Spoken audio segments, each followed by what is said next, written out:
Bonjour à tous, aujourd'hui exercice donc à destination des premières et deuxième années de prépa. On est sur les applications linéaires avec ici un C espace vectoriel, donc E, et F, un endomorphisme de E, vérifiant F carré égale moins identité de E. Donc on pose ici F, c'est X appartenant à E tel que F de X égale X, et G est égal à l'ensemble des X appartenant à E tel que F de X égale moins X. Montrer que F et G sont des sous-espaces vectoriels supplémentaires de E. Alors la difficulté ici, c'est qu'on a ici un C espace vectoriel, mais on n'a aucune idée de ce à quoi ressemble C.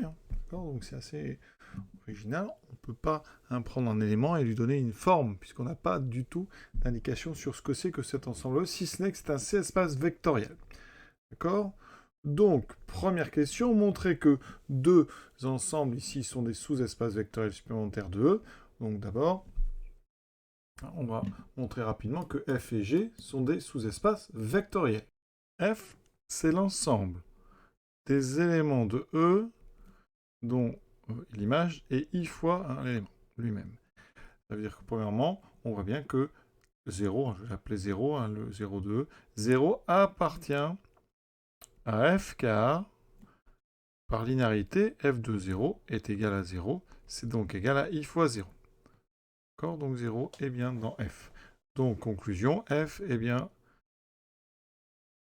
non vide. C'est différent de l'ensemble vide. Maintenant, on va prendre deux éléments, donc soit x et y appartenant donc à f carré, un couple d'éléments de f, et on prend lambda appartenant à c, c'est un c espace vectoriel, eh bien, il faut montrer que x plus lambda y appartient à f. Donc je calcule l'image, f de x plus lambda y. Par linéarité de f, ça fait f de x plus lambda f de y. X appartient à f, donc f de x c'est égal à ix. Y appartient à f, donc f de y et c'est iy. Donc ça fait ceci. Alors je vais mettre le lambda, iy. On factorise par i, ça fait x fois x, i fois x plus lambda y. Donc effectivement, on retrouve bien que l'image de x plus lambda y, c'est i fois x plus lambda y. Donc x plus lambda y appartient à f. Par conséquent, on avait pris xy quelconque dans f carré. La combinaison est dans f. Donc, on a bien les deux conditions. F est un SEV donc de E. Exactement le même raisonnement pour G. De même, par analogie, G est un SEV de E. Donc on a déjà deux sous-espaces vectoriels. Maintenant, supplémentaires. Pour montrer qu'ils sont donc supplémentaires, eh bien, il faut montrer que la somme en fait fait E et que l'intersection est réduite à l'élément 0. Donc on commence toujours par ça, c'est le plus simple en général. Donc soit x appartenant à f inter g. D'accord? On a f de x qui va être égal à x et g de x qui est égal à moins x. F de x qui est égal à moins x. Donc ça veut dire que f de x, il est à la fois égal à x et moins x. Donc, très simple, x égale moins x. Donc, eh bien, oui, en simplifiant par i, x égale moins x, donc x égale 0. Ça veut dire conclusion. Si x appartient à l'intersection, eh c'est que x est égal à 0, effectivement.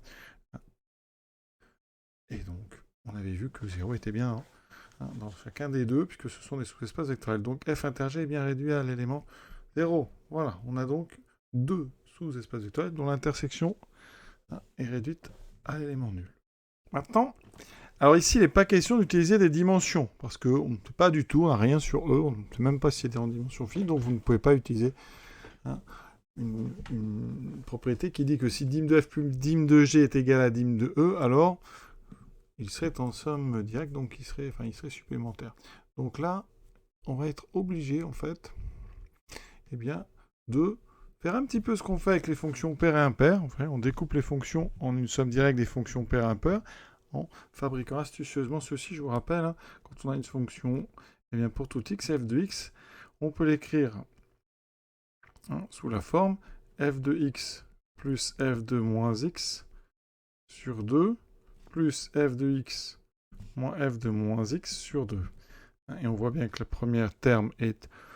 ça, c'est le terme d'une fonction paire, vous pouvez vérifier, et ça, c'est le terme d'une fonction impaire. Vous voyez, on trouve soi-même la décomposition en deux.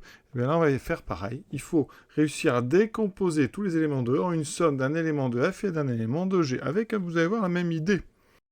On veut, nous, écrire, donc on prend soit X appartenant à E, et on veut écrire X comme étant X1 plus X2, avec X1 appartenant à grand F, donc f de x1 égale ix1, et x2 appartenant à grand G, donc f de x2 est égal à moins i x2. Ça veut dire qu'ici, quand on calcule f de x, ça fera f de x1, ix1, moins ix2. Oui, ça veut dire qu'ici, on a un système. En fait, x est égal à x1 plus x2, et f de x est égal à ix1 moins ix2. Alors, qu'est-ce qu'on pourrait choisir pour x1 x2? Ben, regardez, je multiplie la première ligne par i, donc je le fais en direct. Voilà. Et je vais, bien regardez, on peut, par exemple, déjà additionner deux lignes. Donc, ix plus f de x est égal à 2i x1. Donc, une idée, eh bien, x1, oui, on divise par 2i, on peut penser à ix plus f de x sur 2i. Et là, pour x2, eh bien, on va faire la différence des deux lignes. Et ça va nous amener quelque chose à peu près similaire. Sauf qu'on aura ici un moins devant le f de x. Donc j'aurai ix moins f de x sur 2i. Et on voit un petit peu le parallèle avec ces fonctions paires et impaires. Il y a une somme, une différence. Effectivement, quand vous faites x1 plus x2, eh bien les f de x disparaissent. Il vous reste 2ix divisé par 2i.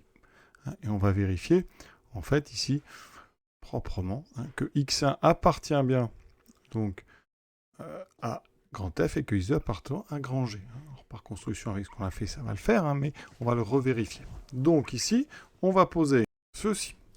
Regardons f de ix plus f de x sur 2i par linéarité. Je peux mettre le 2i dessous. En haut, j'ai donc f de ix.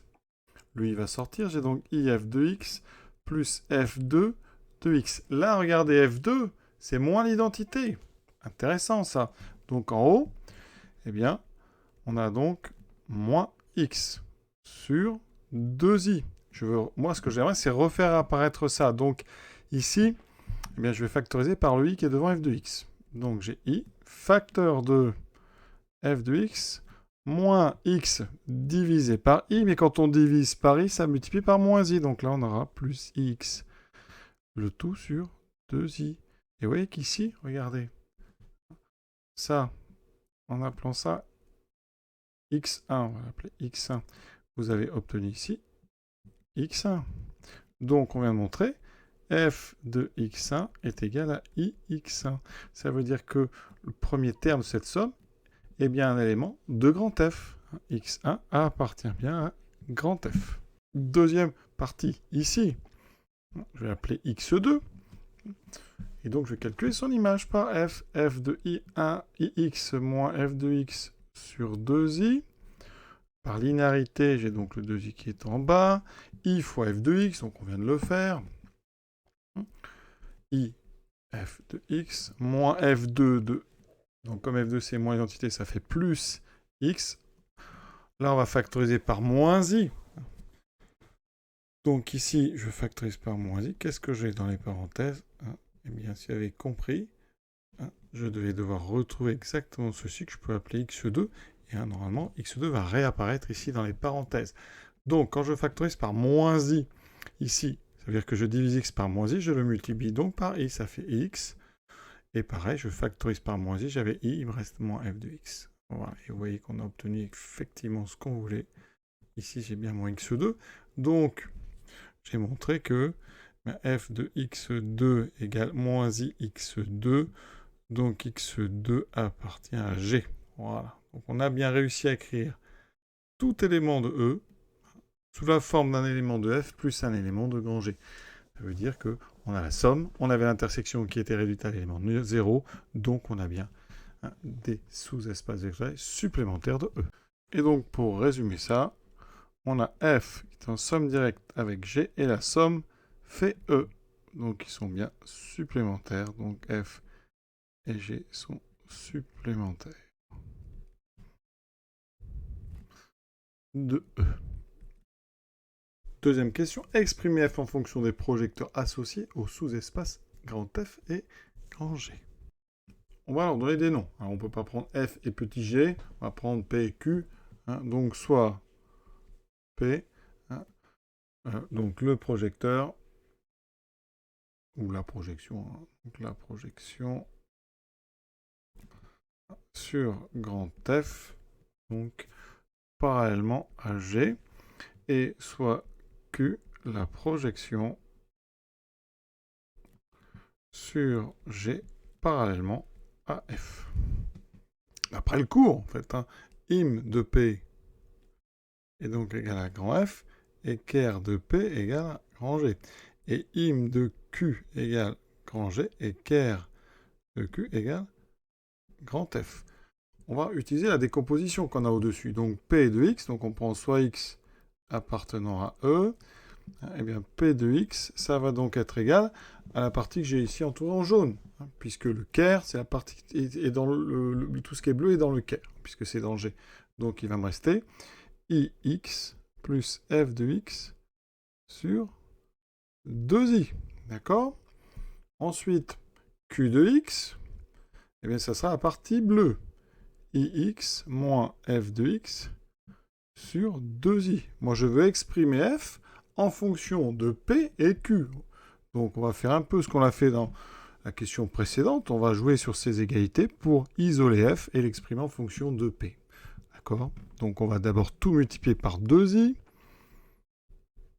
Donc, 2I P de X est donc égal à IX plus F de X. 2I Q de X est égal à IX moins F de X. Moi, je veux juste F, donc je vais faire la différence de ces deux lignes. J'obtiens donc différence, alors je vais peut-être le dire comme ça, donc je fais L1 moins L2. J'obtiens du côté droit 2F de X, et donc égal à 2I P de X, plus, moins 2I Q de X. On divise les deux côtés par 2, d'accord? Ça me donne donc F de X, donc quel que soit X, F de X est donc égal à 2, donc égal à, IP de X, moins I, Q de X. Conclusion, on avait pris X quelconque, donc, quel que soit X appartient à E, F de X, s'écrit donc IP de X moins IQ de X. On peut factoriser par I, ça veut dire que F est égal à I, P moins IQ, ou I fois P moins Q. Et donc, on voulait exprimer F en fonction des deux projecteurs, et donc c'est fait. La relation, la voici. Et cet exercice, assez joli, il faut le dire, pas facile, pas si simple que ça en tout cas, il faut avoir les idées. Cet exercice est terminé, à très bientôt.